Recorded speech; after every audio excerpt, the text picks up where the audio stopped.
ନମସ୍କାର। ଆପଣମାନଙ୍କୁ ପୁଣି ଥରେ ଆମ ଦିବ୍ୟ ଚେତନା ୟୁଟ୍ୟୁବ୍ ଚ୍ୟାନେଲ୍ ପରିବାର ତରଫରୁ ଓଡ଼ିଆ ନବବର୍ଷ ପରିପ୍ରେକ୍ଷୀରେ ସମସ୍ତଙ୍କର ମଧ୍ୟରେ ସେହି ଜଗତରନାଥ ଜଗନ୍ନାଥ ମହାପ୍ରଭୁ ସମସ୍ତଙ୍କୁ ଦିବ୍ୟ ଚେତନା ଦିଅନ୍ତୁ, ଏତିକି କାମନା।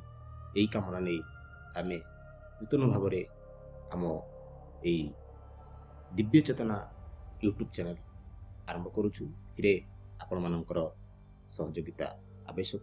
ଆଜିର ପ୍ରଥମ ଭିଡ଼ିଓରେ ଆମେ ଆଜିକାର ପଞ୍ଚାଙ୍ଗ ବିଷୟରେ ଆଲୋଚନା କରିବା। ତେବେ ଅଦ୍ୟ ବୈଶାଖ ମାସ ଶୁକ୍ଳପକ୍ଷ ଦ୍ୱିତୀୟା ତିଥି ସକାଳ 10:49 ପର୍ଯ୍ୟନ୍ତ, ତାପରେ ତୃତୀୟା ତିଥି ରହିଛି। ଆଜିର ନକ୍ଷତ୍ର ହେଉଛି ଭରଣୀ, ସକାଳ 7:10 ପର୍ଯ୍ୟନ୍ତ, ତାପରେ କୃତ୍ତିକା ନକ୍ଷତ୍ର ରହିଛି। ଯୋଗ ରହିଛି ଆଜିର ଆୟୁଷ୍ମାନ, ରାତ୍ରି 8:02 ସମୟ ପର୍ଯ୍ୟନ୍ତ, ତାପରେ ସୌଭାଗ୍ୟ ରହିଛି। କରଣ ରହିଛି ବୈଡ଼ବ, ସକାଳ 10:49 ପର୍ଯ୍ୟନ୍ତ, ତାପରେ ତୈଥିଳ ରହିଛି। ଆଜିର ସୂର୍ଯ୍ୟୋଦୟ ରହିଛି 5:52, ସୂର୍ଯ୍ୟାସ୍ତ ରହିଛି 6:49। ରାହୁକାଳ ରହିଛି ଅପରାହ୍ନ 5:12 ରୁ ସନ୍ଧ୍ୟା 6:49 ମଧ୍ୟରେ। କୌଣସି ଶୁଭ କାର୍ଯ୍ୟ କରାଯାଇପାରିବ ନାହିଁ।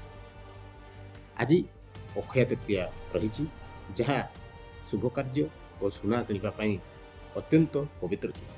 ଏହା ସହିତ ପରଶୁରାମ ଜୟନ୍ତୀ ମଧ୍ୟ ଆଜି ପାଳନ କରାଯାଉଛି। ତେବେ ଏହିପରି ବିଭିନ୍ନ ପ୍ରକାର ଦିବ୍ୟ ଭାବନାକୁ ନେଇ ଆମେ ଆଗକୁ ବଢ଼ିବା ପାଇଁ ଚାହୁଁଛୁ। ସେଥିପାଇଁ ଆପଣମାନଙ୍କର ସହଯୋଗିତା ଆବଶ୍ୟକ। ଆଉ ଏହିପରି ବିଭିନ୍ନ ପ୍ରକାର ତଥ୍ୟ ପାଇବା ପାଇଁ ଆପଣମାନେ ଏବେ ହିଁ ଆମ ଚ୍ୟାନେଲକୁ ସବସ୍କ୍ରାଇବ୍ କରନ୍ତୁ। ଲାଇକ୍, ସେୟାର, କମେଣ୍ଟ ଦେବା ପାଇଁ ଭୁଲିବେ ନାହିଁ। ଧନ୍ୟବାଦ ରହୁଛି। ଜୟ ଜଗନ୍ନାଥ।